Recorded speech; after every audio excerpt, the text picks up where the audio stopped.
स्वागत है।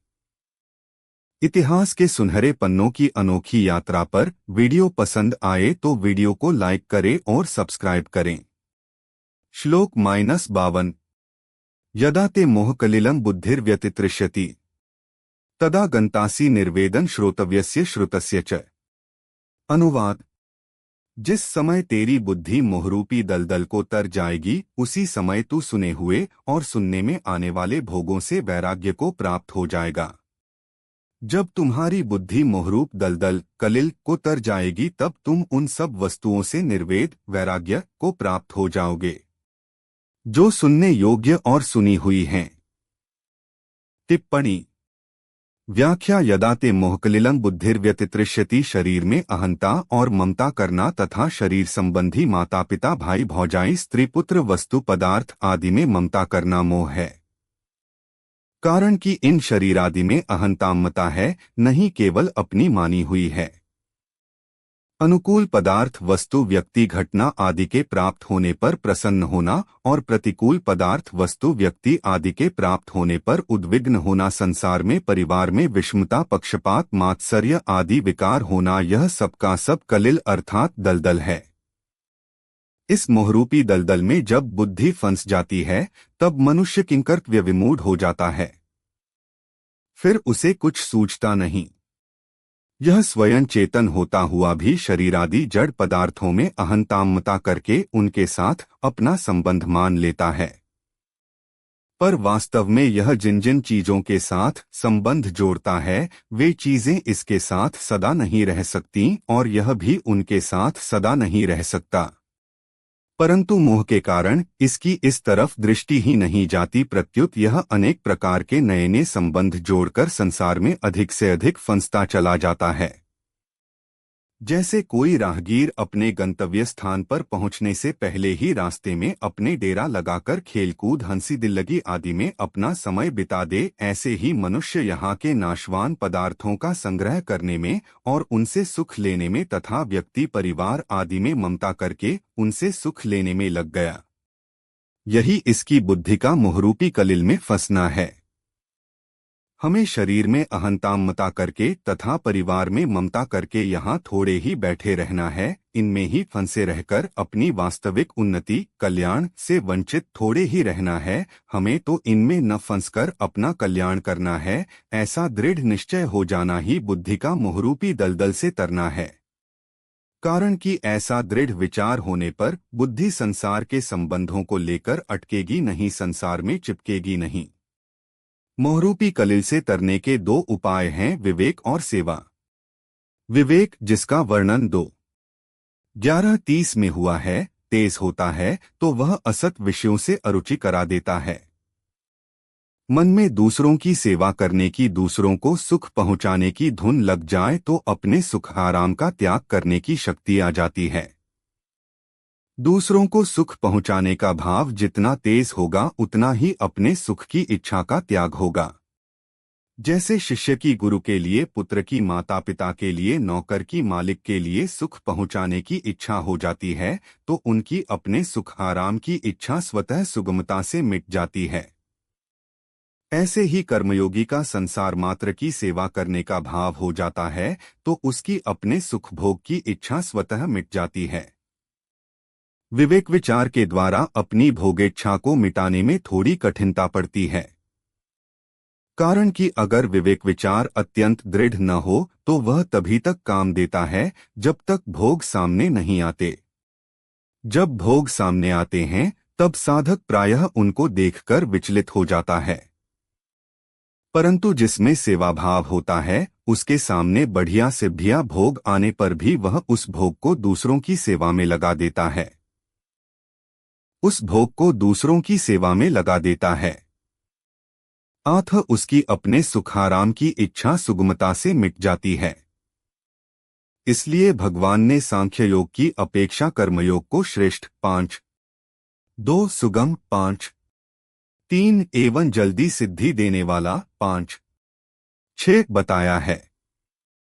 तदा गंतासी निर्वेदन श्रोतव्यस्य श्रुतस्य च। मनुष्य ने जितने भोगों को सुन लिया है, भोग लिया है, अच्छी तरह से अनुभव कर लिया है, वे सब भोग यहाँ श्रुतस्य पद के अंतर्गत हैं।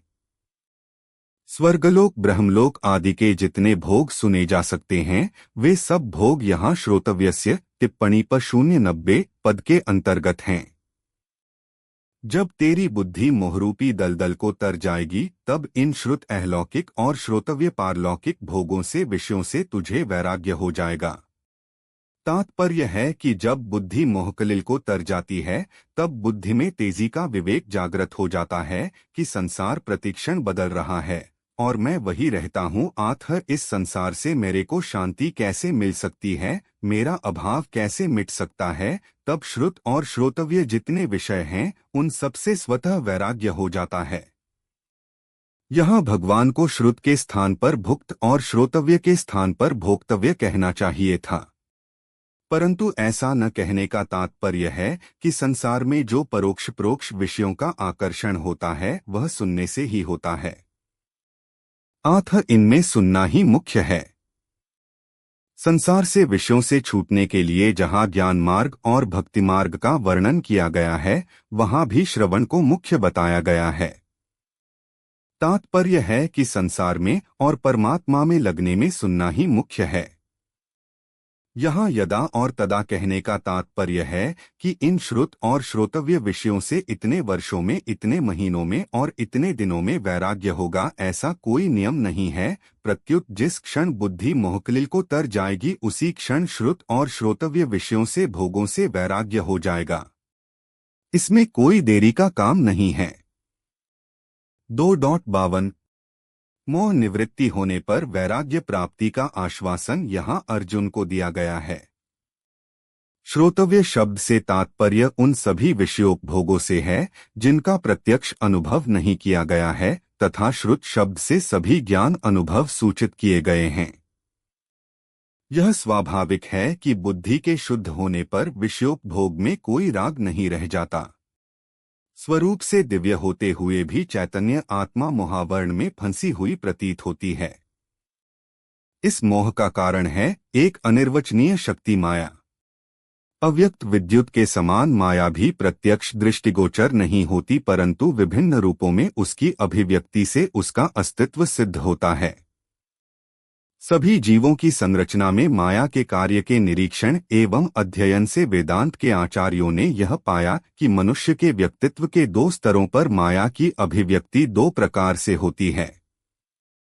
बुद्धि पर आत्मस्वरूप के अज्ञान के रूप में पड़े इस आवरण को वेदांत में माया की आवरण शक्ति कहा गया है।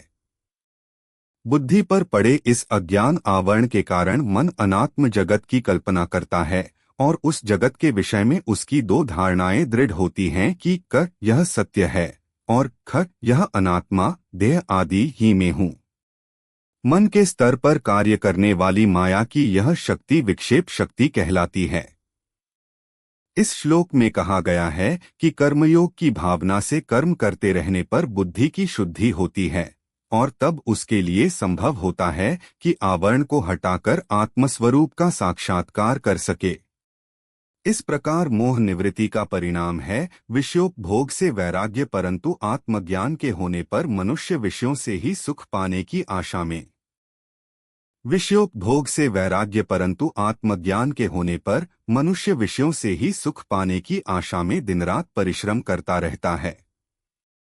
शीत ऋतु में बादलों से सूर्य के आच्छादित होने पर मनुष्य अग्नि जलाकर उसके समीप बैठता है, किंतु धीरे धीरे बादलों के हट जाने पर सूर्य की उष्णता का अनुभव कर वह अग्नि के पास से उठकर धूप का आनंद लेता है।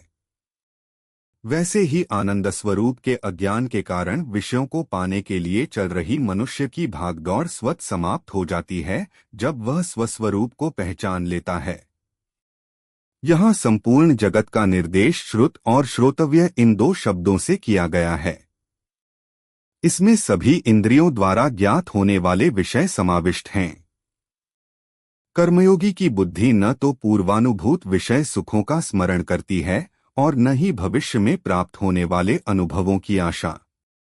भाष्यकार भगवान शंकराचार्य अगले श्लोक की संगति बताते हैं कि यदि तुम्हारा प्रश्न हो कि मोहावर्ण भेद कर और विवेकजनित आत्मज्ञान को प्राप्त कर कर्मयोग के फल परमार्थ योग को तुम कब पाओगे, तो सुनो।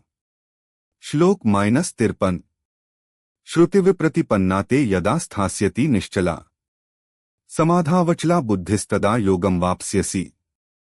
अनुवाद। जिस काल में शास्त्रीय मतभेदों से विचलित हुई तेरी बुद्धि निश्चल हो जाएगी और परमात्मा में अचल हो जाएगी, उस काल में तू योग को प्राप्त हो जाएगा। जब अनेक प्रकार के विषयों को सुनने से विचलित हुई तुम्हारी बुद्धि आत्मस्वरूप में अचल और स्थिर हो जाएगी, तब तुम परमार्थ योग को प्राप्त करोगे। टिप्पणी 2.53। व्याख्या। लौकिक मोहरूपी दलदल को तरने पर भी नाना प्रकार के शास्त्रीय मतभेदों को लेकर जो मोह होता है, उसको तरने के लिए भगवान इस श्लोक में प्रेरण करते हैं। श्रुतिविप्रतिपन्ना ते तदा योगम वाप्स्यसि। अर्जुन के मन में यह श्रुतिविप्रतिपत्ति है कि अपने गुरुजनों का, अपने कुटुंब का नाश करना भी उचित नहीं है और अपने क्षात्र धर्म युद्ध करने का त्याग करना भी उचित नहीं है। एक तरफ तो कुटुंब की रक्षा हो और एक तरफ क्षात्र धर्म का पालन हो। इसमें अगर कुटुंब की रक्षा करें तो युद्ध नहीं होगा और युद्ध करें तो कुटुंब की रक्षा नहीं होगी। इन दोनों बातों में अर्जुन की श्रुतिविप्रतिपत्ति है, जिससे उनकी बुद्धि विचलित हो रही। टिप्पणी प 091। आथ भगवान शास्त्रीय मतभेदों में बुद्धि को निश्चल और परमात्म प्राप्ति के विषय में बुद्धि को अचल करने की प्रेरणा करते हैं। पहले तो साधक में इस बात को लेकर संदेह होता है कि सांसारिक व्यवहार को ठीक किया जाए या परमात्मा की प्राप्ति की जाए। फिर उसका ऐसा निर्णय होता है कि मुझे तो केवल संसार की सेवा करनी है और संसार से लेना कुछ नहीं है। ऐसा निर्णय होते ही साधक की भोगों से उपरती होने लगती है, वैराग्य होने लगता है। ऐसा होने के बाद जब साधक परमात्मा की तरफ चलता है, तब उसके सामने साध्य और साधन विषयक तरह तरह के शास्त्रीय मतभेद आते हैं। इससे मेरे को किस साध्य को स्वीकार करना चाहिए और किस साधन पद्धति से चलना चाहिए, इसका निर्णय करना बड़ा कठिन हो जाता है। परंतु जब साधक सत्संग के द्वारा अपनी रुचि, श्रद्धा, विश्वास और योग्यता का निर्णय कर लेता है अथवा निर्णय न हो सकने की दशा में भगवान के शरण होकर उनको पुकारता है, तब भगवत कृपा से उसकी बुद्धि निश्चल हो जाती है। दूसरी बात, संपूर्ण शास्त्र संप्रदाय आदि में जीव, संसार और परमात्मा, इन तीनों का ही अलग अलग रूपों से वर्णन किया गया है। इसमें विचार पूर्वक देखा जाए तो जीव का स्वरूप चाहे जैसा हो पर जीव मैं हूँ, इसमें सब एक मत हैं, और संसार का स्वरूप चाहे जैसा हो पर संसार को छोड़ना है, इसमें सब एक मत हैं, और परमात्मा का स्वरूप चाहे जैसा हो पर उसको प्राप्त करना है, इसमें सब एक मत हैं। ऐसा निर्णय कर लेने पर साधक की बुद्धि निश्चल हो जाती है। मेरे को केवल परमात्मा को ही प्राप्त करना है, ऐसा दृढ़ निश्चय होने से बुद्धि अचल हो जाती है। तब साधक सुगमतापूर्वक योग परमात्मा के साथ नित्य योग के प्राप्त हो जाता है। शास्त्रीय निर्णय करने में अथवा अपने कल्याण के निश्चय में जितनी कमी रहती है, उतनी ही देरी लगती है। परंतु इन दोनों में जब बुद्धि निश्चल और अचल हो जाती है, तब परमात्मा के साथ नित्य योग का अनुभव हो जाता है। संसार से संबंध विच्छेद करने के लिए बुद्धि निश्चल होनी चाहिए, जिसको छठे अध्याय के 23वें श्लोक में दुहक संयोग वियोगम पद से कहा गया है, और परमात्मा से संबंध जोड़ने के लिए बुद्धि अचल होनी चाहिए, जिसको दूसरे अध्याय के 48वें श्लोक में समत्व योग उच्यते पदों से कहा गया है। यहाँ तदा योगम वाप्स्यसि पदों से जो योग की प्राप्ति बताई है, वह योग ऐसा नहीं है कि पहले परमात्मा से वियोग था, उस वियोग को मिटा दिया तो योग हो गया। प्रत्युत असत पदार्थों के साथ भूल से माने हुए संबंध का सर्वथा वियोग हो जाने का नाम योग है, अर्थात मनुष्य की सदा से जो वास्तविक स्थिति परमात्मा से नित्य योग है, उस स्थिति में स्थित होना योग है। वह वास्तविक स्थिति ऐसी विलक्षण है कि उससे कभी वियोग होता ही नहीं, होना संभव ही नहीं। उसमें संयोग वियोग योग आदि कोई भी शब्द लागू नहीं होता। केवल असत से माने हुए संबंध के त्याग को ही यहाँ योग संज्ञा दे दी है। वास्तव में यह योग नित्य योग का वाचक है। इस नित्य योग की अनुभूति कर्मों के, सेवा के द्वारा की जाए तो कर्मयोग, विवेक विचार के द्वारा की जाए तो ज्ञान योग, प्रेम के द्वारा की जाए तो भक्ति योग, संसार के लय चिंतन के द्वारा की जाए तो लय योग, प्राणायाम के द्वारा की जाए तो हठ योग और यम नियम आदि 8 अंगों के द्वारा की जाए तो अष्टांग योग कहलाता है। संबंध मोहकलिल और श्रुतिव प्रतिपत्ति दूर होने पर योग को प्राप्त हुए स्थिर बुद्धि वाले पुरुष के विषय में अर्जुन प्रश्न करते हैं। 2.53 जब पांचों ज्ञानेंद्रियों के द्वारा विषयों को ग्रहण करने पर भी जिसकी बुद्धि अविचलित रहती है, तब उसे योग में स्थित समझा जाता है। सामान्यत इंद्रियों के विषय ग्रहण के कारण मन में अनेक विक्षेप उठते हैं। योगस्थ पुरुष का मन इन सब में निश्चल रहता है। उसके विषय में आगे स्थितप्रज्ञ के लक्षण और अधिक विस्तार से बताते हैं। अनेक व्याख्याकार इसका अर्थ इस प्रकार करते हैं कि विभिन्न दार्शनिकों के परस्पर विरोधी प्रतीत होने वाले सिद्धांतों को सुनकर जिसकी बुद्धि विचलित नहीं होती वह योग में स्थित हुआ समझा जाता है। अब तक के प्रस्तुत किए गए तर्कों से इस विषय में अर्जुन की रुचि बढ़ने लगती है और उन्माद का प्रभाव कम होने लगता है। अपने विषाद और दुख को भूलकर श्रीकृष्ण के प्रवचन में स्वयं रुचि लेते हुए ज्ञानी पुरुष के लक्षणों को जानने की अपनी उत्सुकता को वह नहीं रोक सका। उसके प्रश्न से स्पष्ट दिखाई देता है कि वह भगवान के सिद्धांत को ग्रहण कर रहा है, फिर भी उसके मन में कुछ है जिसके कारण वह इसे पूर्णतः स्वीकार नहीं कर पा रहा था। प्रश्न पूछने के लिए अवसर पाकर समत्व में स्थित बुद्धि वाले पुरुष के लक्षणों को जानने की उत्सुकता से अर्जुन प्रश्न करता है। श्लोक -54 अर्जुन उवाच स्थित प्रज्ञस्य का भाषा समाधिस्थस्य केशव स्थितधियः के प्रभाषेत किमासीत व्रजेत किम। अनुवाद अर्जुन बोले, हे केशव, परमात्मा में स्थित स्थिर बुद्धि वाले मनुष्य के क्या लक्षण? बुद्धि वाला मनुष्य कैसे बोलता है, कैसे बैठता है और कैसे चलता है?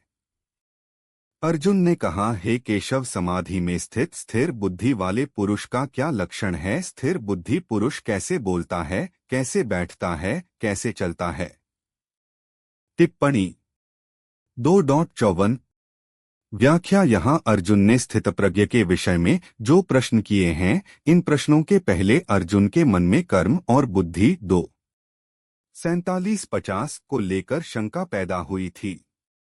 परंतु भगवान ने 52-53 श्लोकों में कहा कि जब तेरी बुद्धि मोहकलिल और श्रुतिव प्रतिपत्ति को तर जाएगी तब तू योग को प्राप्त हो जाएगा। यह सुनकर अर्जुन के मन में शंका हुई कि जब मैं योग को प्राप्त हो जाऊंगा, स्थितप्रज्ञ हो जाऊंगा, तब मेरे क्या लक्षण होंगे? अर्जुन ने इस अपनी व्यक्तिगत शंका को पहले पूछ लिया और कर्म तथा बुद्धि को लेकर अर्थात सिद्धांत को लेकर जो दूसरी शंका थी उसको अर्जुन ने स्थितप्रज्ञ के लक्षणों का वर्णन होने के बाद 3:12 में पूछ लिया। अगर अर्जुन सिद्धांत का प्रश्न यहाँ 54वें श्लोक में ही कर लेते तो स्थितप्रज्ञ के विषय में प्रश्न करने का अवसर बहुत दूर पड़ जाता। समाधिस्थस्य टिप्पणी पर 092.1 जो मनुष्य परमात्मा को प्राप्त हो चुका है उसके लिए यहाँ समाधिस्थ पद आया है। स्थितप्रज्ञस्य यह पद साधक और सिद्ध दोनों का वाचक है। जिसका विचार दृढ़ है, जो साधन से कभी विचलित नहीं होता, ऐसा साधक भी स्थितप्रज्ञ स्थिर बुद्धि वाला है और परमात्म तत्व का अनुभव होने से जिसकी बुद्धि स्थिर हो चुकी है, ऐसा सिद्ध भी स्थितप्रज्ञ है। यहाँ स्थितप्रज्ञ शब्द से साधक और सिद्ध दोनों लिए गए हैं। पहले 41वें से 45वें श्लोक तक और 47वें से 53वें श्लोक तक साधकों का वर्णन हुआ है। आगे के श्लोकों में सिद्ध के लक्षणों में साधकों का भी वर्णन हुआ है। यहाँ शंका होती है कि अर्जुन ने तो समाधिस्थस्य पद से सिद्ध स्थितप्रज्ञ की बात ही पूछी थी, पर भगवान ने स्थितप्रज्ञ के लक्षणों में साधकों की बातें क्यों कहीं? इसका समाधान है कि ज्ञानयोगी साधक की तो प्रायः साधनावस्था में ही कर्मों से उपरती हो जाती है। सिद्धावस्था में वह कर्मों से विशेष उपराम हो जाता है। भक्तियोगी साधक की भी साधनावस्था में जप, ध्यान, सत्संग, स्वाध्याय आदि भगवत संबंधी कर्म करने की रुचि होती है और इनकी बहुलता भी होती है। सिद्धावस्था में तो भगवत संबंधी कर्म विशेषता से होते हैं। इस तरह ज्ञानयोगी और भक्तियोगी दोनों की साधन और सिद्धावस्था में अंतर आ जाता है, पर कर्मयोगी की साधन और सिद्धावस्था में अंतर नहीं आता। उसका दोनों अवस्थाओं में कर्म करने का प्रवाह ज्यों का त्यों चलता रहता है। कारण कि साधनावस्था में उसका कर्म करने का प्रवाह रहा है और उसके योग पर आरूढ़ होने में भी कर्म ही खास कारण रहे हैं। आठ भगवान ने सिद्ध के लक्षणों में साधक जिस तरह सिद्ध हो सके उसके साधन भी बता दिए हैं और जो सिद्ध हो गए हैं उनके लक्षण भी बता दिए हैं। का भाषा टिप्पणी पर 092.2 परमात्मा में स्थित स्थिर बुद्धि वाले मनुष्य को किस वाणी से कहा जाता है, अर्थात उसके क्या लक्षण होते हैं, इसका उत्तर भगवान ने आगे के श्लोक में दिया है। स्थितधीह की प्रभाषित वह स्थिर बुद्धि वाला मनुष्य कैसे बोलता है, इसका उत्तर भगवान ने 56वें-57वें श्लोक में दिया है। कि मासीत वह कैसे बैठता है, अर्थात संसार से किस तरह उपराम होता है, इसका उत्तर भगवान ने 58वें श्लोक से 63वें श्लोक तक दिया है। व्रजेत किम वह कैसे चलता है, अर्थात व्यवहार कैसे करता है, इसका उत्तर भगवान ने 64वें से 71वें श्लोक तक दिया है। श्लोक तक दिया है व्रजेत किम वह कैसे चलता है, अर्थात व्यवहार कैसे करता है, इसका उत्तर भगवान ने 64वें से 71वें श्लोक तक दिया है। संबंध अब भगवान आगे के श्लोक में अर्जुन के पहले प्रश्न का उत्तर देते हैं। इसके पूर्व के 2 श्लोकों में कर्मयोग पर विचार करते हुए सहज रूप से कर्मयोगी के परम लक्ष्य की ओर भगवान ने संकेत किया है। यह सिद्धांत बुद्धिग्राह्य एवं युक्तियुक्त था। भगवान श्री कृष्ण के मुख से सुनने पर उसके प्रामाण्य के विषय में भी कोई संदेह नहीं रह जाता। अर्जुन का स्वभाव ही ऐसा था कि उसे कर्मयोग ही ग्राह्य हो सकता था। प्रथम अध्याय का शोकाकुल अर्जुन अपने शोक को भूलकर संवाद में रुचि लेने लगा। कर्मशील स्वभाव के कारण उसे शंका थी कि बुद्धियोग के द्वारा जीवन के लक्ष्य को प्राप्त कर लेने पर इस जगत में कर्ममय जीवन संभव होगा अथवा नहीं। समाधि आदि शब्दों के प्रचलित अर्थ से तो कोई यही समझेगा कि योगी पुरुष आत्मानुभूति में अपने ही एकांत में रमा रहता है। प्रचलित वर्णनों के अनुसार नए जिज्ञासु साधक की कल्पना होती है कि ज्ञानी पुरुष इस व्यावहारिक जगत के योग्य नहीं रह जाता। ऐसी धारणाओं वाले घृणा और कूटनीति के युग में पला अर्जुन इस ज्ञान को स्वीकार करने के पूर्व ज्ञानी पुरुष के लक्षणों को जानना चाहता था। स्थितप्रज्ञ के लक्षणों को पूर्णतः समझने की उसकी अत्यंत उत्सुकता स्पष्ट झलकती है जब वह कुछ अनावश्यक सा यह प्रश्न पूछता है कि वह पुरुष कैसे बोलता है, कैसे बैठता है आदि। उन्माद की अवस्था से बाहर आए अर्जुन का ऐसा प्रश्न उचित ही है। श्लोक की पहली पंक्ति में स्थितप्रज्ञ के आंतरिक स्वभाव के विषय में प्रश्न है, तो दूसरी पंक्ति में बाह्य जगत में उसके व्यवहार को जानने की जिज्ञासा है। इस प्रकरण में स्थितप्रज्ञ का अर्थ है वह पुरुष जिसे आत्मा का अपरोक्ष अनुभव हुआ हो। अब भगवान ज्ञानी पुरुष के उन लक्षणों का वर्णन करते हैं जो उसके लिए स्वाभाविक हैं और एक साधक के लिए साधन रूप हैं। श्लोक -55 श्री भगवानुवाच प्रजहाति यदा कामान सर्वान् पार्थ मनोक्तान् आत्मनेवात्मना तुष्टः स्थितप्रज्ञस्तदोच्यते। अनुवाद श्री भगवान बोले, हे पृथानंदन, जिस काल में साधक मनोगत संपूर्ण कामनाओं का अच्छी तरह त्याग कर देता है और अपने आप से अपने आप में ही संतुष्ट रहता है, उस काल में वह स्थितप्रज्ञ कहा जाता है। श्री भगवान ने कहा, हे पार्थ, जिस समय पुरुष मन में स्थित सब कामनाओं को त्याग देता है और आत्मा से ही आत्मा में संतुष्ट रहता है, उस समय वह स्थितप्रज्ञ कहलाता है।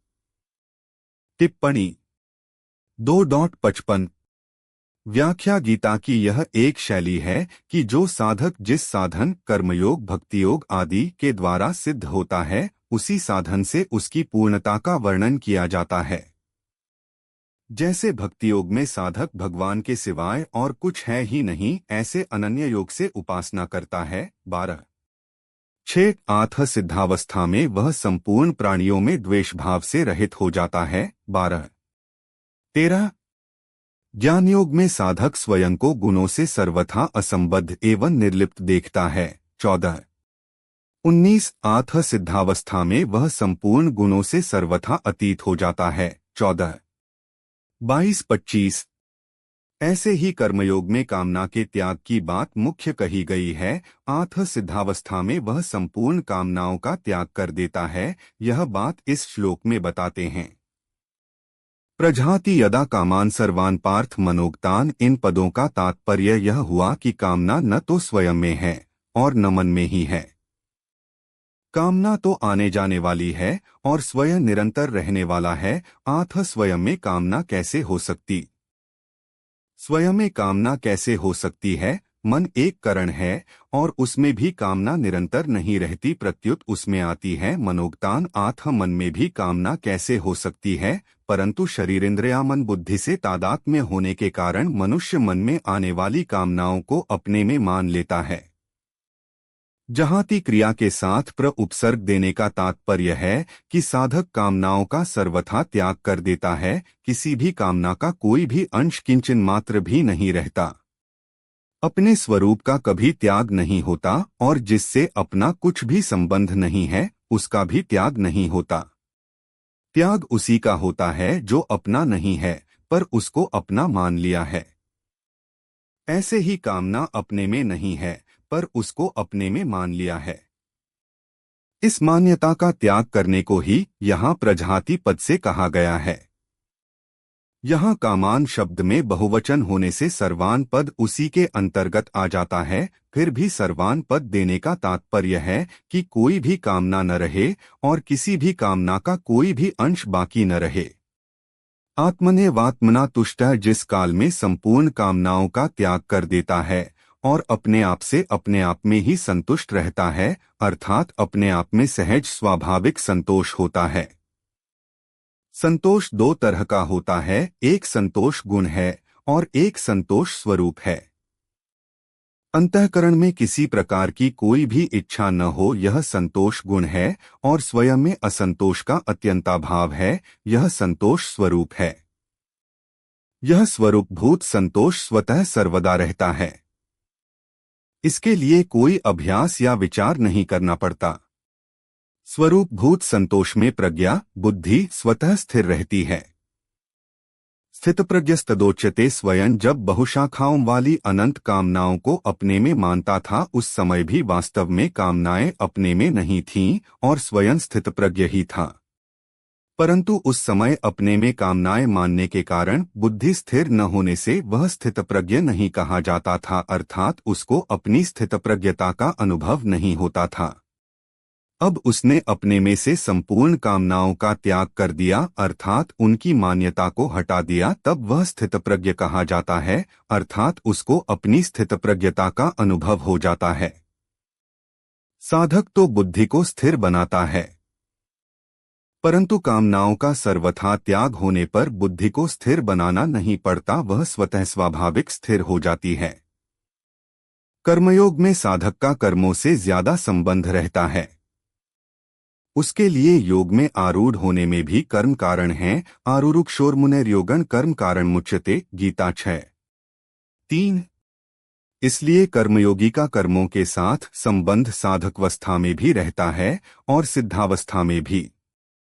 सिद्धावस्था में कर्मयोगी के द्वारा मर्यादा के अनुसार कर्म होते रहते हैं जो दूसरों के लिए आदर्श होते हैं। गीता 3:21। इसी बात को भगवान ने चौथे अध्याय में कहा है कि कर्मयोगी कर्म करते हुए निर्लिप्त रहता है और निर्लिप्त रहते हुए ही कर्म करता है। कर्मण्य कर्म यह पश्येद कर्मणि च कर्म यह 4:18। भगवान ने 53वें श्लोक में योग की प्राप्ति में बुद्धि की दो बातें कही थीं। संसार से हटने में तो बुद्धि निश्चल हो और परमात्मा में लगने में बुद्धि अचल हो, अर्थात निश्चल कहकर संसार का त्याग बताया और अचल कहकर परमात्मा में स्थिति बताई। उन्हीं दो बातों को लेकर यहाँ यदा और तदा पद से कहा गया है कि जब साधक कामनाओं से सर्वथा रहित हो जाता है और अपने स्वरूप में ही संतुष्ट रहता है, तब वह स्थितप्रज्ञ कहा जाता है। तात्पर्य है कि जब तक कामना का अंश रहता है तब तक वह साधक कहलाता है, और जब कामनाओं का सर्वथा अभाव हो जाता है तब वह सिद्ध कहलाता है। इन्हीं सिद्ध कहलाता है। इन्हीं दो बातों का वर्णन भगवान ने इस अध्याय की समाप्ति तक किया है। जैसे यहाँ प्रजाति यदा कामान सर्वान पदों से संसार का त्याग बताया और फिर आत्मनेवात्मना तुष्टः पदों से परमात्मा में स्थिति बताई। 56वें श्लोक के पहले भाग में 3 चरणों में संसार का त्याग और स्थित धीर मुनिः पद से परमात्मा में स्थित बताई। 57वें और 58वें श्लोक में पहले संसार का त्याग बताया और फिर तस्य प्रज्ञा प्रतिष्ठिता पदों से परमात्मा में स्थिति बताई। 59वें श्लोक के पहले भाग में संसार का त्याग बताया और परं दृष्ट्वा पदों से परमात्मा में स्थिति बताई। 60वें श्लोक से 61वें श्लोक तक पहले संसार का त्याग बताया और फिर युक्त आसीत मत्परः आदि पदों से परमात्मा में स्थिति बताई। 62वें से 65वें श्लोक तक पहले संसार का त्याग बताया और फिर बुद्ध्यः पर्यवतिष्ठते पदों से परमात्मा ने स्थित बताई। 66वें से 68वें श्लोक तक पहले संसार का त्याग बताया और फिर तस्य प्रज्ञा प्रतिष्ठता पदों से परमात्मा में स्थिति बताई। 69वें श्लोक में या निशा सर्वभूतानां तथा यस्या जागृति भूतानि पदों से संसार का त्याग बताया और तस्या जागृति संयमी तथा सा निशा पश्यतो मुनेः पदों से परमात्मा में स्थिति बताई। 70वें और 71वें श्लोक में पहले संसार का त्याग बताया और फिर स शांतिमधिगच्छति पदों से परमात्मा में स्थिति बताई। 72वें श्लोक में नैना प्राप्य विमुह्यति पदों से संसार का त्याग बताया और ब्रह्म निर्वाणमृच्छति आदि पदों से परमात्मा में स्थिति बताई। संबंध अब आगे के 2 श्लोकों में स्थितप्रज्ञ कैसे बोलता है, इस दूसरे प्रश्न का उत्तर देते हैं। 2.55 आत्मानुभवी पुरुष के आंतरिक और बाह्य जीवन का वर्णन कर भेड़ की खाल में छिपे भालुओं के समान पाखंडी गुरुओं से भिन्न सच्चे गुरु को पहचानने में गीता हमारी सहायता करती है। इसके अतिरिक्त यह प्रकरण साधकों के लिए विशेष महत्व का है, क्योंकि इसमें आत्मानुभूति के लिए आवश्यक जीवन मूल्यों एवं विभिन्न परिस्थितियों में मन की स्थिति कैसी होनी चाहिए इसका विस्तार से वर्णन है। इस विषय के प्रारंभिक श्लोक में ही ज्ञानी पुरुष की आंतरिक मनस्थिति के वे समस्त लक्षण वर्णित हैं जिन्हें हमको जानना चाहिए। उपनिषद रूपी उद्यान में खिले शब्द रूपी सुमनों की इस विशिष्ट सुगंध से सुपरिचित होने पर ही हमें इस श्लोक में प्रयुक्त शब्दों का सम्यक ज्ञान हो सकता है। जिसने मन में स्थित सभी कामनाओं को त्याग दिया वह पुरुष स्थितप्रज्ञ कहलाता है। श्री कृष्ण ने अब तक जो कहा उसके संदर्भ में इस श्लोक का अध्ययन करने पर हम वास्तव में व्यास जी के प्रेरणाप्रद शब्दों के द्वारा औपनिषदीय सुरभि का अनुभव कर सकते हैं। आत्मस्वरूप अज्ञान से दूषित बुद्धि कामनाओं के पल्लवित होने के लिए योग्य क्षेत्र बन जाती है, परंतु जिस पुरुष का अज्ञान आत्मानुभव के समय ज्ञान से निवृत्त हो जाता है उसका निष्काम हो जाना स्वाभाविक है। यहाँ कार्य के निषेध से कारण का निषेध किया गया है। जहाँ कामनाएं नहीं वहाँ अज्ञान नष्ट हो चुका है और ज्ञान तो वहाँ प्रकाशित हो ही रहा है। यदि सामान्य जनों से ज्ञानी को विशिष्टता प्रदान करने वाला यही एकमात्र लक्षण हो तो आज का कोई भी शिक्षित व्यक्ति हिंदू महात्मा को पागल ही समझेगा, क्योंकि आत्मानुभव के बाद उस ज्ञानी में इतनी भी सामर्थ्य नहीं रहेगी कि वह इच्छा कर सके। इच्छा क्या है? इच्छा मन की वह क्षमता है जो भविष्य में ऐसी वस्तु को पाने की योजना बनाए जिससे कि मनुष्य पहले से अधिक सुखी बन सके। ज्ञानी पुरुष इस सामर्थ्य को भी खो देगा। यह है भौतिकवादियों द्वारा की जाने वाली आलोचना। उपर्युक्त प्रकार से इस श्लोक की आलोचना नहीं की जा सकती, क्योंकि दूसरी पंक्ति में यह बताया गया है कि ज्ञानी पुरुष अपने आनंद स्वरूप में संतुष्ट रहता है। केवल यह नहीं कहा कि वह सब कामनाओं को त्याग देता है, वरन निश्चित रूप से वह आत्मानंद का अनुभव करता है। यह सर्वविदित तथ्य है कि बाल्यावस्था में जिन खिलौनों के साथ बालक रमता है, उनको युवावस्था में वह छोड़ देता है। आगे वृद्ध होने पर उसकी इच्छाएं परिवर्तित हो जाती हैं और युवावस्था में आकर्षक प्रतीत होने वाली वस्तुओं के प्रति उसके मन में कुछ राग नहीं रह जाता। अज्ञान दशा में मनुष्य स्वयं को परिच्छिन्न अहंकार के रूप में जानता है। इसलिए विषयोपभोग की स्पृहा, अपनी भावनाओं एवं विचारों के साथ आसक्ति स्वाभाविक होती है। अज्ञान के नष्ट होने पर यह अहंकार अपने शुद्ध अनंत स्वरूप में विलीन हो जाता है और स्थितप्रज्ञ पुरुष आत्मा द्वारा आत्मा में ही संतुष्ट रहता है। सब कामनाएं समाप्त हो जाती हैं, क्योंकि वह स्वयं आनंद स्वरूप बनकर स्थित हो जाता है। श्लोक -56 दुःखेष्वनुद्विग्नं नाह सुखेषु वित्तस्पृहः वीतराग भयक्रोधः स्थितधीर्मुनिरुच्यते। अनुवाद: दुखों की प्राप्ति होने पर जिसके मन में उद्वेग नहीं होता और सुखों की प्राप्ति होने पर जिसके मन में स्पृहा नहीं होती तथा जो राग भय और क्रोध से सर्वथा रहित हो गया है, वह मननशील मनुष्य स्थिर बुद्धि कहा जाता है। दुख में जिसका मन उद्विग्न नहीं होता, सुख में जिसकी स्पृहा निवृत्त हो गई है, जिसके मन से राग भय और क्रोध नष्ट हो गए हैं, वह मुनि स्थितप्रज्ञ कहलाता है। टिप्पणी 2.56 व्याख्या: अर्जुन ने तो स्थितप्रज्ञ कैसे बोलता है, ऐसा क्रिया की प्रधानता को लेकर प्रश्न किया था, पर भगवान भाव की प्रधानता को लेकर उत्तर देते हैं, क्योंकि क्रियाओं में भाव ही मुख्य है। क्रिया मात्र भावपूर्वक ही होती है। भाव बदलने से क्रिया बदल जाती है, अर्थात बाहर से क्रिया वैसी ही दिखने पर भी वास्तव में क्रिया वैसी नहीं रहती। उसी भाव की बात भगवान यहाँ कह रहे हैं। टिप्पणी पर 094 दुःखेष्वनुद्विग्नं नाह दुखों की संभावना और उनकी प्राप्ति होने पर भी जिसके मन में उद्वेग नहीं होता, अर्थात कर्तव्य कर्म करते समय कर्म करने में बाधा लग जाना, निंदा अपमान होना, कर्म का फल प्रतिकूल होना आदि आदि प्रतिकूलताएं आने पर भी उसके मन में उद्वेग नहीं होता।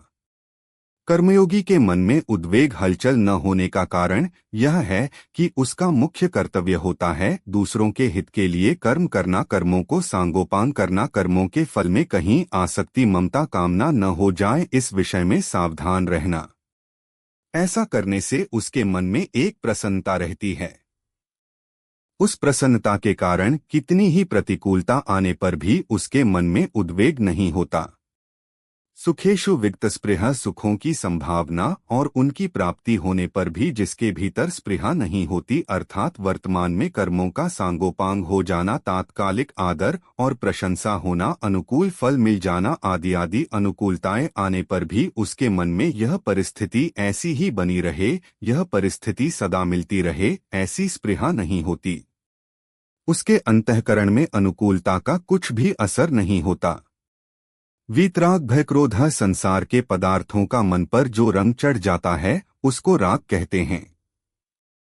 पदार्थों में राग होने पर अगर कोई सबल व्यक्ति उन पदार्थों का नाश करता है, उनसे संबंध विच्छेद कराता है, उनकी प्राप्ति में विघ्न डालता है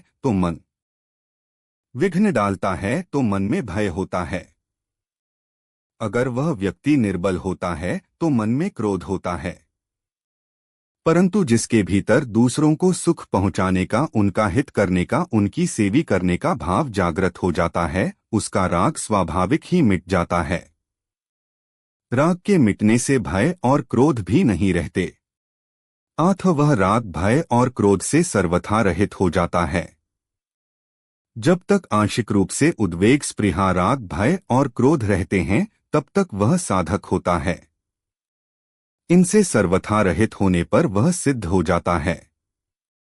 वासना कामना आदि सभी एक राग के ही स्वरूप हैं।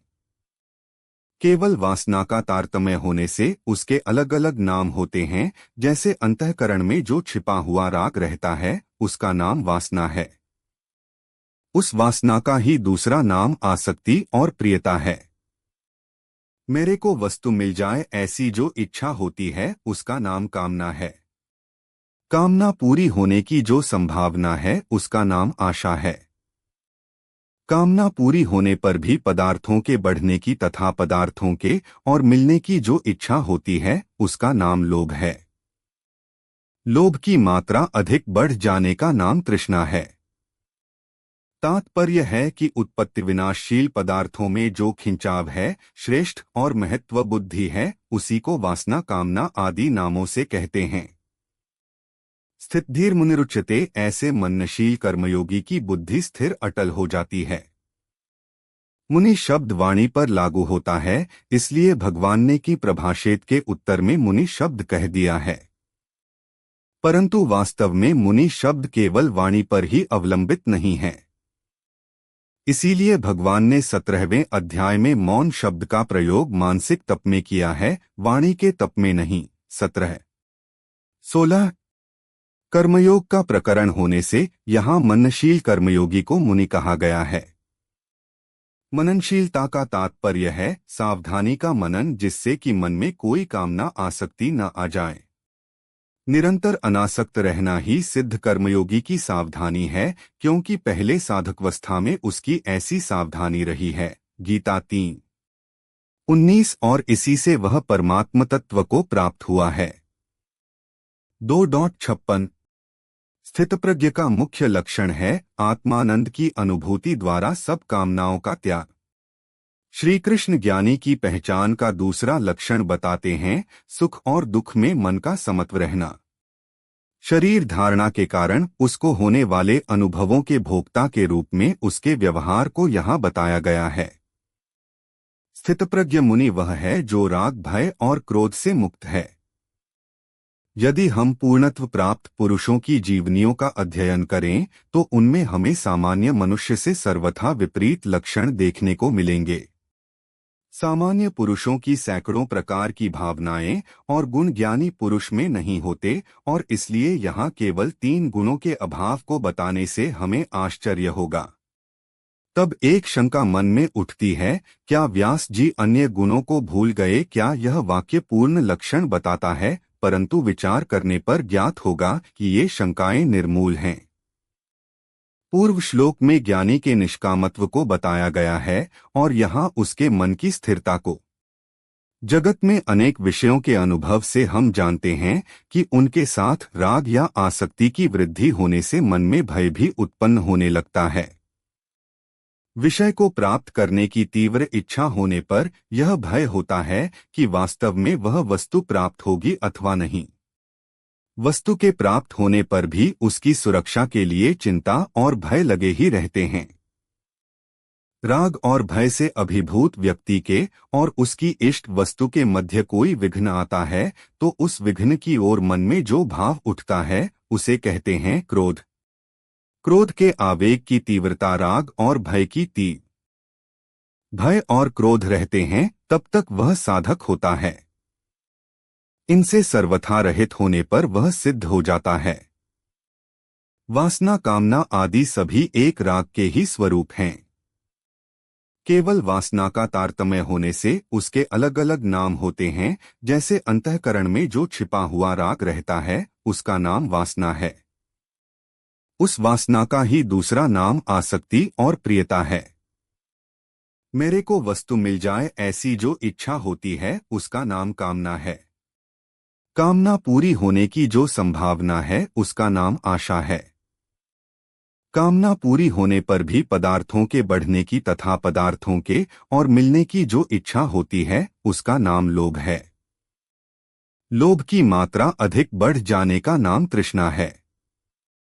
तात्पर्य है कि उत्पत्ति विनाशशील पदार्थों में जो खिंचाव है, श्रेष्ठ और महत्व बुद्धि है, उसी को वासना कामना आदि नामों से कहते हैं।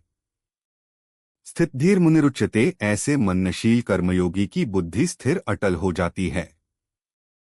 मुनि शब्द वाणी पर लागू होता है, इसलिए भगवान ने की प्रभाषेत के उत्तर में मुनि शब्द कह दिया है।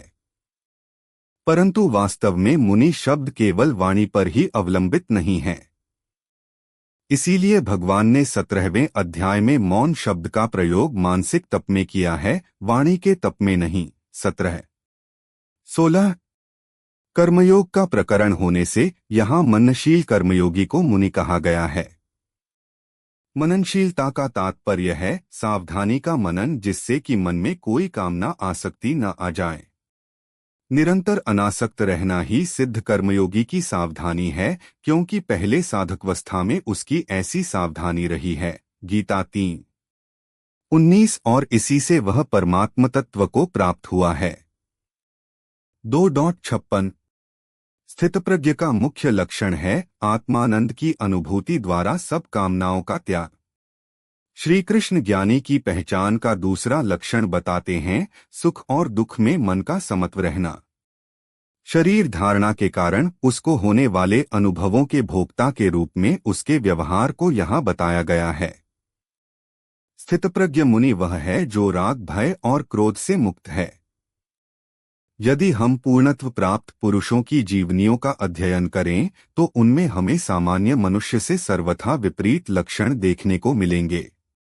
सामान्य पुरुषों की सैकड़ों प्रकार की भावनाएं और गुण ज्ञानी पुरुष में नहीं होते, और इसलिए यहाँ केवल 3 गुणों के अभाव को बताने से हमें आश्चर्य होगा। तब एक शंका मन में उठती है, क्या व्यास जी अन्य गुणों को भूल गए? क्या यह वाक्य पूर्ण लक्षण बताता है? परंतु विचार करने पर ज्ञात होगा कि ये शंकाएं निर्मूल हैं। पूर्व श्लोक में ज्ञानी के निष्कामत्व को बताया गया है और यहाँ उसके मन की स्थिरता को। जगत में अनेक विषयों के अनुभव से हम जानते हैं कि उनके साथ राग या आसक्ति की वृद्धि होने से मन में भय भी उत्पन्न होने लगता है। विषय को प्राप्त करने की तीव्र इच्छा होने पर यह भय होता है कि वास्तव में वह वस्तु प्राप्त होगी अथवा नहीं। वस्तु के प्राप्त होने पर भी उसकी सुरक्षा के लिए चिंता और भय लगे ही रहते हैं।